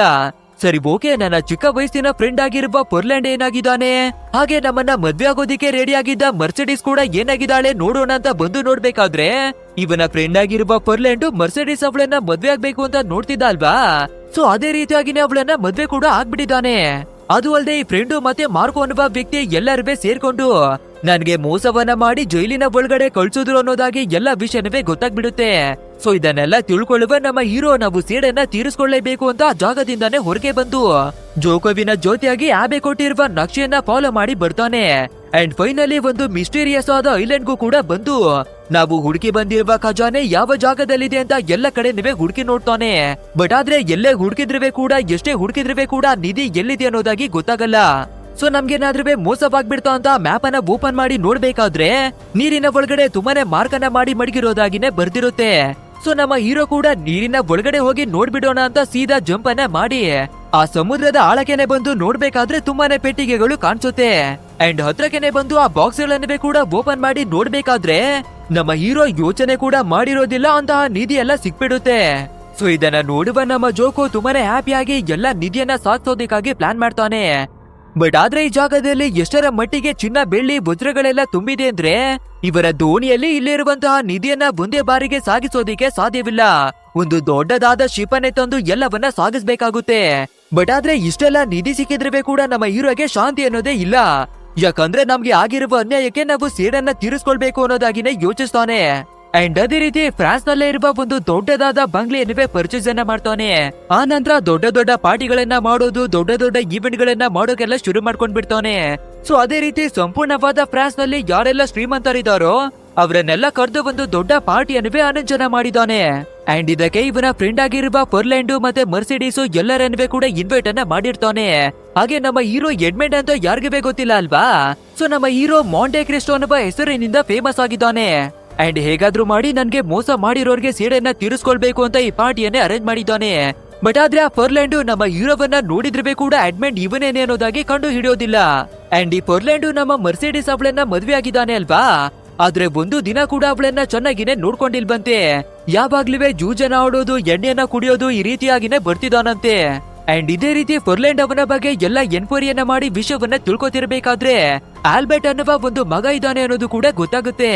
ಹಾಗಿದ್ರೆ ಇವರ ಮಗನನ್ನೇ ಬಳಸ್ಕೊಂಡು ಇವರ ಕಥೆಯನ್ನ ಮುಗಿಸೋದಿಕ್ಕೆ ನಾವು ಪ್ಲಾನ್ ಅನ್ನ ಮಾಡ್ಬೇಕು ಅಂತ ಒಂದು ಹುಡುಗಿಯನ್ನ ಕರ್ಕೊಂಡು ಬಂದು ಆಲ್ಬರ್ಟ್ ಅವನನ್ನ ಜಾಲದಲ್ಲಿ ಬೀಳ್ಸೋದಿಕ್ಕಾಗಿನೇ ಪ್ಲಾನ್ ಕೊಡ್ತಾನೆ. ಅಂಡ್ ಅದೇ ರೀತಿ ಕೆಲವು ಗೂಂಡಗಳ ಕೈಯಲ್ಲಿ ಆಲ್ಬರ್ಟ್ ಅವನನ್ನ ಕಿಡ್ನಾಪ್ ಅನ್ನವೇ ಮಾಡಿಸ್ತಾನೆ. ನಂತರ ನಮ್ಮ ಹೀರೋಗೆ ಏನವೇ ಗೊತ್ತೇ ಇಲ್ವೇನೋ ಹಾಗೇನೆ ಬಂದು ಆ ಆಲ್ಬರ್ಟ್ ಅವನನ್ನ ಕಾಪಾಡಿ ಆ ಜಾಗದಿಂದ ಕರ್ಕೊಂಡೇ ಬರ್ತಾನೆ. ಸೊ ಇವಾಗ ನಮ್ಮ ಹೀರೋ ಆಲ್ಬರ್ಟ್ ಅನ್ನ ಕಾಪಾಡಿದಾನೆ ಅಲ್ವಾ. ಸೊ ಥ್ಯಾಂಕ್ ಯು ಅನ್ನ ಹೇಳಿ ಇನ್ನು ಕೆಲವೇ ದಿನಗಳಲ್ಲಿ ನನ್ನ ಬರ್ಡೇ ಬರ್ತಾ ಇದೆ ಅಂಡ್ ಆ ಪಾರ್ಟಿಗೆ ನೀವು ಕೂಡ ಬನ್ನಿ ಅನ್ನೋದಾಗಿನೇ ಕರೀತಾನೆ. ಸೊ ಅದೇ ರೀತಿ ನಮ್ಮ ಹೀರೋ ಕೂಡ ಅವನ ಬರ್ಡೇ ಪಾರ್ಟಿಗಾಗಿನೇ ಎಂಟ್ರಿ ಕೊಡ್ಬೇಕಾದ್ರೆ ಆ ಆಲ್ಬರ್ಟ್ ನಮ್ಮ ಹೀರೋವನ್ನ ಕರ್ಕೊಂಡು ಅವನ ಫಾದರ್ ಆಗಿರುವ ಫರ್ಲ್ಯಾಂಡ್ ನ ಹತ್ರಕೆನೆ ಇಂಟ್ರೊಡ್ಯೂಸ್ ಅನ್ನ ಮಾಡಿಸಿಕೊಡ್ತಾನೆ. ಆದ್ರೆ ಈ ಫರ್ಲ್ಯಾಂಡ್ ಗೆ ನಮ್ಮ ಹೀರೋ ಯಾರು ಅನ್ನೋದು ಇನ್ನವೇ ಅರ್ಥನೇ ಆಗೋದಿಲ್ಲ. ಬಟ್ ಆದ್ರೆ ನಮ್ಮ ಮರ್ಸಿಡೀಸ್ ಹೀರೋವನ್ನ ನೋಡ್ಬೇಕಾದ್ರೆ ಡೌಟ್ಗಳು ಬರೋದಕ್ಕೆ ಶುರುವಾಗುತ್ತೆ. ಆದ್ರೂ ಕೂಡ ಯಾರೋ ಗೆಸ್ಟೇ ಇರ್ಬೇಕು ಅನ್ನೋದಾಗಿ ಇಗ್ನೋರ್ ಅನ್ನ ಮಾಡ್ತಾಳೆ. ಅಂಡ್ ಎಲ್ಲರೂ ಕುಳಿತು ಡಿನ್ನರ್ ಅನ್ನ ಮಾಡ್ತಿರ್ಬೇಕಾದ್ರೆ ನಮ್ಮ ಹೀರೋ ಅವನ ಹಳೆ ಸ್ಟೈಲಿನಲ್ಲೇ ಕೂದಲನ್ನ ತಿರುಗಿಸೋದಿಕ್ಕೆ ಶುರು ಮಾಡ್ಕೊಳ್ತಾನೆ. ಅಂಡ್ ಇದನ್ನ ನೋಡುವ ನಮ್ಮ ಮರ್ಸಿಡೀಸ್ಗೆ ಅರ್ಥವಾಗ್ಬಿಡುತ್ತೆ ಇವನು ಬೇರೆ ಯಾರಿಗೂ ಅಲ್ಲ ನಮ್ಮ ಎಡ್ಮೆಂಡ್ ಅನ್ನೋದಾಗಿ. ಅಂಡ್ ಇದೇ ಟೈಮಿಗೆ ವಿಲ್ಫೋರ್ಡ್ ಎನ್ನುವ ಒಂದು ಮ್ಯಾಜೆಸ್ಟಿ ಕೂಡ ಎಂಟ್ರಿ ಕೊಡ್ತಾನೆ. ಅಂಡ್ ಇವನು ಬೇರೆ ಯಾರಿಗೂ ಅಲ್ಲ ನಮ್ಮ ಹೀರೋ ಒಂದು ಲೆಟರ್ ಅನ್ನ ಕೊಡ್ಬೇಕಾದ್ರೆ ಇವನಿಗೆ ಸತ್ಯ ಗೊತ್ತಿರೋದ್ರಿಂದ ಇಡೀ ಜಗತ್ತಿಗೆ ಎಲ್ಲವನ್ನ ತಿಳಿಸ್ಬಿಡ್ತಾನೆ ಅಂತ ಜೈಲಿನ ಒಳಗಡೆಗೆ ಕಳ್ಸಿದ್ದ ಮ್ಯಾಜೆಸ್ಟಿ ಇದ್ದ ಅಲ್ವಾ, ಅವನೇನೆ ಈ ವಿಲ್ಫೋರ್ಡ್. ಬಟ್ ಆದ್ರೆ ಇವನು ಕೂಡ ನಮ್ಮ ಹೀರೋ ಯಾರು ಅನ್ನೋದಾಗಿ ಗುರ್ತು ಹಿಡಿಯೋದಿಕ್ಕೆ ಆಗಲ್ಲ. ಸೊ ಇದೇನೆ ನಾವು ಸೇಡನ್ನ ತೀರಿಸ್ಕೊಳ್ಳೋದಿಕ್ಕೆ ಸರಿಯಾದ ಟೈಮು ಅಂತ ಯೋಚಿಸಿ ಇವನ ಫ್ರೆಂಡ್ ಆಗಿರುವ ಫರ್ಲ್ಯಾಂಡ್ ನ ಹತ್ರಕ್ಕಾಗಿನೇ ಬಂದು ನನ್ಗೆ ದೊಡ್ಡ ಖಜಾನೆನೆ ಸಿಕ್ಕಿದೆ. ಸೊ ಅದನ್ನ ಎಲ್ಲಿ ಮಡಗಿದ್ದೀನಿ, ಯಾವ ಜಾಗದಲ್ಲಿ ಬಚ್ಚಿಟ್ಟಿದ್ದೀನಿ ಅನ್ನೋದಾಗಿ ಎಲ್ಲ ವಿಷಯವನ್ನ ಹೇಳ್ಕೊತಾನೆ. ಅಷ್ಟೇ ಈ ಮಾತನ್ನ ಕೇಳುವ ಫರ್ಲ್ಯಾಂಡ್ ಆ ಚಿನ್ನವನ್ನ ನಮ್ಮ ವಶಕ್ಕೆ ತಗೊಳ್ಬೇಕು ಅನ್ನೋದಾಗಿ ಡಿಸೈಡ್ ಅನ್ನ ಮಾಡ್ಕೋತಾನೆ. ಅಂಡ್ ಅದು ಅಲ್ಲದೆ ಮಾರ್ಕೋ ಅನ್ನುವ ಒಬ್ಬ ಚೀಫ್ ಇವನಿಗೆ ಗೊತ್ತಿದ್ದಾನೆ ಅಲ್ವಾ. ಸೊ ಅವನಿಗೆ ಎಲ್ಲಾ ಲೊಕೇಶನ್ ಗಳನ್ನ ಹೇಳಿ ಆ ಚಿನ್ನದ ಪೆಟ್ಟಿಗೆಗಳನ್ನ ಲೂಟಿ ಮಾಡೋದಿಕ್ಕಾಗಿನೇ ಒಂದು ವಿಷಯವನ್ನ ತಿಳಿಸ್ತಾನೆ. ಸೊ ಆ ಮಾರ್ಕೋ ಕೂಡ ಎಲ್ಲಾ ಪೆಟ್ಟಿಗೆಗಳನ್ನ ಲೂಟಿ ಮಾಡಿ ತಗೊಂಡೋಗ್ತಿರ್ಬೇಕಾದ್ರೆ ಸರಿಯಾದ ಟೈಮಿಗೆ ನಮ್ಮ ಹೀರೋ ಪೊಲೀಸ್ ಗಳನ್ನ ಕರ್ಕೊಂಡು ರೆಡ್ ಅಂಡ್ ಆಗಿನೇ ಮಾರ್ಕೋವನ್ನ ಹಿಡಿತಾನೆ. ನಮ್ಮ ಖಜಾನೆಯನ್ನ ಕದಿಯೋದಿಕ್ಕೆ ಟ್ರೈ ಅನ್ನ ಮಾಡಿರೋದ್ರಿಂದ ಇವರಿಗೆ ಶಿಕ್ಷೆಯನ್ನ ಕೊಡ್ಬೇಕು ಅಂತ ಸಮುದ್ರದ ಒಳಗಡೆನೆ ಮುಳ್ಸಿ ಆ ಮಾರ್ಕೋವಿನ ಕಥೆಯನ್ನ ಮುಗಿಸೋದಿಕ್ಕಾಗಿನೇ ನೋಡ್ತಾನೆ. ಬಟ್ ಆದ್ರೆ ಅವನ ಕಥೆಯನ್ನ ಮುಗಿಸೋದಕ್ಕಿಂತ ಮುಂಚೆ ನಮ್ಮ ಹೀರೋ ಅವನ ನಿಜವಾದ ಮುಖವಾಡವನ್ನ ಕಳಚಿ ಮಾಡುತ್ತಾನೆ. ಅಂದ್ರೆ ಹಲವಾರು ವರ್ಷಗಳ ಹಿಂದೆ ನೀನು ಕ್ಯಾಪ್ಟನ್ ಆಗ್ಬೇಕು ಅನ್ನೋದಾಗಿ ನನ್ನ ಮೇಲೆ ಸುಳ್ಳು ಆರೋಪವನ್ನ ಮಡಗಿ ಜೈಲಿಗೆ ಕಳ್ಸಿದ್ರಿ ಅಲ್ವಾ, ಅದೇ ಎಡ್ವರ್ಡ್ ನಾನು ಅನ್ನೋದಾಗಿನೇ ಎಲ್ಲವನ್ನ ರಿವೀಲ್ ಮಾಡ್ಕೋತಾನೆ. ನಂತರ ಮಾರ್ಕೋವಿನ ಕಥೆಯನ್ನ ಮುಗಿಸಿ ಮತ್ತೊಂದು ಭೇಟಿಗಾಗಿ ನಮ್ಮ ಹೀರೋ ಹೊರಟು ಬರ್ತಾನೆ. ಅಂಡ್ ಇವಾಗ ಹೋಗ್ತಾ ಇರುವ ಭೇಟಿ ಬೇರೆ ಯಾರಿಗೂ ಅಲ್ಲ, ಮ್ಯಾಜೆಸ್ಟಿ ಆಗಿರುವ ವಿಲ್ಫೋರ್ಡ್. ಸೊ ಸೀದಾ ವಿಲ್ಫೋರ್ಡ್ ಅವನ ಹತ್ರಕ್ಕಾಗಿನೇ ಬಂದು ಹಿಂದೆ ನಡೆದಿರುವ ಎಲ್ಲ ವಿಷಯಗಳನ್ನ ಕೆಡ್ಕೋದಿಕ್ಕಾಗಿ ಶುರು ಮಾಡ್ಕೊಳ್ತಾನೆ. ಸೊ ಅದೇ ಕೋಪದಲ್ಲಿ ಆ ವಿಲ್ಫೋರ್ಡ್ ಕೂಡ ಎಲ್ಲ ಸತ್ಯವನ್ನ ಹೇಳ್ಬಿಡ್ತಾನೆ. ಅಂದ್ರೆ ನನ್ನ ತಂದೆ ನೆಪೋಲಿಯನ್ ಗಳಿಗೆ ಹೆಲ್ಪ್ ಅನ್ನ ಮಾಡಿ ಬರ್ತಿದ್ರು, ಬಟ್ ಆದ್ರೆ ಸತ್ಯ ಏನಾದ್ರೂ ಹೊರಗಡೆ ಬಂದ್ರೆ ನನ್ನ ಜೀವನನೇ ಮುಗಿದು ಹೋಗ್ತಿತ್ತು. ಆದ್ರಿಂದ ನನ್ನ ತಂದೆಯವರ ಕಥೆಯನ್ನೇ ಕೂಡ ಮುಗಿಸಿ ಹಾಕಿ ನೀ ನನ್ನ ಜೈಲಿಗೆನೆ ಕಳಿಸಿ ಅನ್ನೋದಾಗಿ ಎಲ್ಲವನ್ನ ಹೇಳ್ಕೊಂಡ್ ಬಿಡ್ತಾನೆ. ಬಟ್ ಆದ್ರೆ ಇವಾಗ ಇದನ್ನೆಲ್ಲ ತಿಳ್ಕೊಂಡು ಏನನ್ನ ಮಾಡ್ತೀಯಾ, ನೀನು ಬಯಸಿದ್ರೆ ಕೂಡ ನಾನು ತಪ್ಪನ್ನ ಮಾಡಿದೀನಿ ಅಂತ ಸಾಬೀತನ ಮಾಡೋದಕ್ಕೆ ಆಗಲ್ಲ ಅಂತ ಹೇಳ್ಕೊತಿರ್ಬೇಕಾದ್ರೆ ನಮ್ಮ ಹೀರೋ ಆಲ್ರೆಡಿ ಪೊಲೀಸ್ ಗಳನ್ನ ಕರ್ಕೊಂಡು ಈ ರೂಮ್ ನ ಒಳಗಡೆ ಬಚ್ಚಿಟಿ ಮಡಗಿರ್ತಾನೆ. ಅಂಡ್ ಇವಾಗ ಎಲ್ಲಾ ಸತ್ಯವನ್ನ ತಿಳ್ಕೊಂಡಿರುವ ಪೊಲೀಸ್ನವರು ಹೊರಗಡೆ ಬಂದು ಈ ಮೆಜೆಸ್ಟಿಯನ್ನ ಅರೆಸ್ಟ್ ಅನ್ನ ಮಾಡ್ಕೊಂಡೇನೆ ಕರ್ಕೊಂಡು ಬರ್ತಾರೆ. ಅಂಡ್ ಇಲ್ಲಿಗೆ ಸೀನ್ ಅನ್ನ ಕಟ್ ಮಾಡಿ ಪೊರ್ಲ್ಯಾಂಡ್ ಅವನನ್ನ ತೋರಿಸ್ಬೇಕಾದ್ರೆ ಇವಾಗ ಮಾರ್ಕೋ ತೀರೋಗಿರೋದು ಮತ್ತೆ ವೆಲ್ಪೋಡು ಅರೆಸ್ಟ್ ಆಗಿರೋದು ಎಲ್ಲ ವಿಷಯನವೇ ಗೊತ್ತಾಗಿದೆ. ಸೊ ಮುಂದಿನ ಬಾರಿ ನಮ್ದೇನೆ ಅಂತ ತಿಳ್ಕೊಳ್ಳುವ ಇವನು ಸಿಟಿಯನ್ನ ಬಿಟ್ಟು ಓಡೋಗ್ ಬಿಡೋಣ ಅಂತ ನಮ್ಮ ಮರ್ಸಿಡೀಸು ಮತ್ತೆ ಆಲ್ಬರ್ಟ್ ಅನ್ನ ಕರ್ಕೊಂಡು ಹೋಗೋದಿಕ್ಕಾಗಿ ನೋಡ್ತಾನೆ. ಆದ್ರೆ ನಮ್ಮ ಮರ್ಸಿಡೀಸು ಇಷ್ಟು ವರ್ಷಗಳಾಗಿ ನಿನ್ನಿಂದ ತೊಂದ್ರೆಯನ್ನ ಪಟ್ಟಿದೀವಿ, ಇನ್ನು ಮಾತ್ರ ನಿನ್ನ ಜೊತೆಗೆ ನಾವು ಬದುಕಲ್ಲ ಅನ್ನೋದಾಗಿ ಬೈದು ಕಳಿಸ್ಬಿಡ್ತಾಳೆ. ಸೊ ಇವಾಗ ಬೇರೆ ದಾರಿ ಇಲ್ದೆ ಆ ಪೊರ್ಲ್ಯಾಂಡ್ ಕೂಡ ಕುದುರೆಯನ್ನ ಹತ್ಕೊಂಡು ಇವನು ಹಳೆ ಕಾಲದಿಂದ ಸಂಪಾದನೆ ಮಾಡಿರುವ ಎಲ್ಲ ಹಣವನ್ನ ಒಂದು ಜಾಗದಲ್ಲಿ ಬಚ್ಚಿಟ್ಟು ಮಡಗಿರ್ತಾನೆ. ಸೊ ಅದನ್ನ ತಗೊಂಡು ಹೋಗ್ಬಿಡೋಣ ಅನ್ನೋದಾಗಿ ಒಂದು ಪಾಳು ಬಿದ್ದಿರುವ ಜಾಗಕ್ಕೇನೆ ಬರ್ಬೇಕಾದ್ರೆ ಇವನು ಬಚ್ಚಿಟ್ಟು ಮಡಗಿದ ಎಲ್ಲ ಖಜಾನೆ ಖಾಲಿ ಆಗ್ಬಿಟ್ಟಿರುತ್ತೆ. ಅಂಡ್ ಅದ್ರ ಒಳಗಡೆ ಒಂದು ಚೆಸ್ನ ಪಾನ್ ಇರೋದನ್ನ ನೋಡ್ತಾನೆ. ಅಂಡ್ ಆ ಪಾನ್ ಅನ್ನ ನಮ್ಮ ಹೀರೋನೇ ಚಿಕ್ಕ ವಯಸ್ಸಿನಲ್ಲೇ ಕೊಟ್ಟಿರ್ತಾನೆ. ಸೊ ಇಲ್ಲಿಗೆ ಇದು ಹೇಗೆ ಬಂತು ಅಂತ ಈ ಪೊರ್ಲ್ಯಾಂಡ್ ಯೋಚನೆಯನ್ನ ಮಾಡ್ತಿರ್ಬೇಕಾದ್ರೆ ಮಾಸಾಗಿನೇ ನಮ್ಮ ಹೀರೋ ಎಂಟ್ರಿಯನ್ನ ಕೊಡ್ಬೇಕಾದ್ರೆ ಈ ಪೊರ್ಲ್ಯಾಂಡಿಗೆ ಅರ್ಥವಾಗ್ಬಿಡುತ್ತೆ ಇವನೇನೆ ನಮ್ಮ ಚಿಕ್ಕ ವಯಸ್ಸಿನ ಫ್ರೆಂಡ್ ಆಗಿದ್ದ ಆಡ್ಮಂಡ್ ಅನ್ನೋದಾಗಿ. ಅಷ್ಟೇ ಇವಾಗ ಇಬ್ಬರ ನಡುವೆ ಒಂದು ಮಾಸಾಗಿರುವ ಫೈಟು ಶುರುವಾಗ್ಬಿಡುತ್ತೆ. ಬಟ್ ಆದ್ರೆ ನಮ್ಮ ಹೀರೋ ಕತ್ತಿ ವರಸೆಯಲ್ಲಿ ತುಂಬಾನೇ ಪವರ್ಫುಲ್ ಆಗ್ಬಿಟ್ಟಿದ್ದಾನೆ ಅಲ್ವಾ. ಸೊ ಫೈನಲಿ ಪೊರ್ಲ್ಯಾಂಡ್ ಅನ್ನ ಸೋಲಿಸಿ ಆಗ್ತಾನೆ. ನಂತರ ನಮ್ಮ ಹೀರೋ ಇವನ ಕತ್ತಿಯನ್ನ ಮುಗಿಸ್ಬಿಡೋಣ ಅಂತ ನೋಡ್ತಿರ್ಬೇಕಾದ್ರೆ ಸರಿಯಾದ ಟೈಮಿಗೆ ಈ ಪೊರ್ಲ್ಯಾಂಡ್ ಅವನ ಮಗನಾಗಿರುವ ಆಲ್ಬರ್ಟ್ ಬಂದು ತಡಿತಾನೆ. ನನ್ನ ತಂದೆಯನ್ನ ಈ ರೀತಿ ಮುಗಿಸೋದಿಕ್ಕೆ ಬಿಡಲ್ಲ ಅಂತ ನಮ್ಮ ಹೀರೋವಿನ ಜೊತೆ ಫೈಟ್ ಮಾಡೋದಿಕ್ಕಾಗಿ ನೋಡ್ತಾನೆ. ಅಂಡ್ ಇದೇ ಗ್ಯಾಪ್ ಅಲ್ಲಿ ಆ ಪೊರ್ಲ್ಯಾಂಡ್ ಅವನ ಗನ್ ಅನ್ನ ಲೋಡ್ ಮಾಡ್ಕೋತಿರ್ತಾನೆ. ಹಾಗೆ ಇದೇ ಸಮಯಕ್ಕೆ ಸರಿಯಾಗಿ ನಮ್ಮ ಮರ್ಸಿಡೀಸ್ ಕೂಡ ಎಂಟ್ರಿ ಕೊಟ್ಟು ಒಂದು ದೊಡ್ಡ ಟ್ವಿಸ್ಟ್ ಅನ್ನ ರಿವೀಲ್ ಮಾಡ್ತಾಳೆ. ಅಂದ್ರೆ ಆಲ್ಬರ್ಟ್ ಪೊರ್ಲ್ಯಾಂಡ್ ಅವನ ಮಗ ಅಂತ ತಿಳ್ಕೊಂಡಿದ್ದಾರೆ ಅಲ್ವಾ. ಬಟ್ ಆದ್ರೆ ಆಲ್ಬರ್ಟ್ ಪೊರ್ಲ್ಯಾಂಡ್ ಅವನ ಮಗ ಅಲ್ಲ, ಬದಲಾಗಿ ನಮ್ಮ ಹೀರೋವಿನ ಮಗ ಅಂತೆ. ಅಂದ್ರೆ ನಮ್ಮ ಹೀರೋ ಯಾವಾಗ ಜೈಲಿಗೆ ಹೋಗ್ತಾನೋ ಆ ಟೈಮಿನಲ್ಲಿ ಮರ್ಸಿಡೀಸು ಆಲ್ರೆಡಿ ಪ್ರೆಗ್ನೆಂಟ್ ಆಗಿರ್ತಾಳೆ. ಬಟ್ ಆದ್ರೆ ಇವಾಗ ನಾವು ಮದ್ವೆನೇ ಆಗಿಲ್ಲ ಅಂದ್ರೆ ನನ್ನ ಮಗನಿಗೆ ತಂದೆ ಯಾರು ಅಂತ ಎಲ್ಲರಿಗೂ ಬೈತಾರೆ ಅಂತ ಈ ಪೊರ್ಲ್ಯಾಂಡ್ ಅವನನ್ನ ಮದ್ವೆಯನ್ನ ಮಾಡ್ಕೊಂಡಿದ್ದಾಳೆ. ಅಷ್ಟೇ ಈ ವಿಷಯ ಗೊತ್ತಾಗ್ಬೇಕಾದ್ರೆ ಎಲ್ಲರಿಗೂ ಕೂಡ ಫುಲ್ ಶಾಕ್ ಆಗ್ಬಿಡ್ತಾರೆ. ಹಾಗಿದ್ರೆ ಆಲ್ಬರ್ಟ್ ನಮ್ಮ ಮಗನ ಅಂತ ನಮ್ಮ ಹೀರೋ ಶಾಕ್ ಆಗ್ತಾನೆ. ಇನ್ನು ಆ ಪೊರ್ಲ್ಯಾಂಡ್ ಅನ್ನ ನೋಡೋದಾದ್ರೆ ಯಾರನ್ನ ನಮ್ಮ ಮಗ ಅಂತ ಸಾಕಿದ್ವೋ ಅವನು ನಮ್ಮ ಮಗನೇ ಅಲ್ಲ ಅಂತ ಅವನು ಶಾಕ್ ಆಗ್ತಾನೆ. ಸೊ ಕೋಪವನ್ನ ಮಾಡ್ಕೊಂಡು ನಮ್ಮ ಹೀರೋವಿನ ಕಥೆಯನ್ನ ಮುಗಿಸ್ಬಿಡೋಣ ಅಂತ ಗನ್ನನ್ನ ಎತ್ಬೇಕಾದ್ರೆ ಮಧ್ಯಕ್ಕೆ ನಮ್ಮ ಮರ್ಸಿಡೀಸ್ನೇ ಬಂದು ಆ ಬುಲೆಟ್ ಅನ್ನ ತಗೊಂಡ್ಬಿಡ್ತಾಳೆ. ಇದನ್ನ ನೋಡುವ ಪೊರ್ಲ್ಯಾಂಡ್ ಈ ಜಾಗದಿಂದ ಎಸ್ಕೇಪ್ ಆಗಿ ಓಡಿ ಹೋಗ್ಬಿಡೋಣ ಅನ್ನೋದಾಗಿ ನೋಡ್ತಾನೆ. ಬಟ್ ಆದ್ರೆ ನಮ್ಮ ಹೀರೋ ಅಷ್ಟೊಂದು ಸುಲಭವಾಗಿ ಬಿಟ್ಬಿಡ್ತಾನ. ಅಟ್ಟಾಡಿಸ್ಕೊಂಡು ಬಂದು ಅವನ ಜೊತೆ ಮತ್ತೆ ಫೈಟ್ ಅನ್ನ ಮಾಡೋದಿಕ್ಕೆ ಶುರು ಮಾಡ್ಕೊಳ್ತಾನೆ. ಅಂಡ್ ಇಬ್ರ ನಡುವೆ ಒಂದು ಕ್ರೇಜಿಯಾದ ಫೈಟ್ ನಡಿಬೇಕಾದ್ರೆ ಫೈನಲ್ ಆಗಿ ನಮ್ಮ ಹೀರೋ ಈ ಪೊರ್ಲ್ಯಾಂಡ್ ಅವನ ಕಥೆಯನ್ನ ಮುಗಿಸಿ ಹಾಕ್ತಾನೆ. ನಂತರ ಇವಾಗ ನಮ್ಮ ಹೀರೋವಿನ ಎಲ್ಲ ಸೇಡು ಕೂಡ ಕಂಪ್ಲೀಟ್ ಆಗಿದೆ ಅಲ್ವಾ. ಸೊ ಮರ್ಸಿಡೀಸು ಮತ್ತೆ ಆಲ್ಬರ್ಟ್ ನಮ್ಮ ಹೀರೋವನ್ನ ಫೈನಲ್ ಆಗಿನೇ ಒಪ್ಕೋತಾರೆ. ಅಂಡ್ ನಮ್ಮ ಹೀರೋಗೆ ಅಪಾರವಾದ ಒಂದು ದೊಡ್ಡ ಖಜಾನೆ ಕೂಡ ಸಿಕ್ಕಿದೆ. ಅದರ ಜೊತೆಗೆ ಇವನು ಪ್ರೀತಿಸಿರುವ ಹುಡುಗಿ ಮತ್ತೆ ಇವನ ಮಗನು ಕೂಡ ವಾಪಸ್ ಸಿಕ್ಕಿದ್ದಾರೆ. ಸೊ ಫೈನಲ್ ಆಗಿ ಇದೇ ಹ್ಯಾಪಿ ಎಂಡಿಂಗ್ ನ ಜೊತೆಗೆ ನಮ್ಮ ಸ್ಟೋರಿ ಕೂಡ ಎಂಡ್ ಆಗುತ್ತೆ. ಗೈಸ್, ಈ ಮೂವಿ ಹೇಗಿತ್ತು ಅಂತ ತಪ್ಪದೆ ನಮ್ಗೆ ಕಮೆಂಟ್ ಮೂಲಕ ತಿಳಿಸಿ. ಹಾಗೆ ವಿಡಿಯೋ ಏನಾದ್ರೂ ಇಷ್ಟವಾಗಿದ್ರೆ ಒಂದು ಲೈಕ್ ಅನ್ನ ಕೊಟ್ಟು ನಮ್ಮ ಚಾನೆಲ್ ಅನ್ನ ಸಬ್ಸ್ಕ್ರೈಬ್ ಮಾಡ್ಕೊಳ್ಳಿ. ಸರಿ, ಓಕೆ, ಮುಂದಿನ ಒಂದು ಅದ್ಭುತವಾದ ವಿಡಿಯೋದಲ್ಲಿ ಮತ್ತೆ ಭೇಟಿಯಾಗೋಣ. So thanks for watching guys and take care of your self.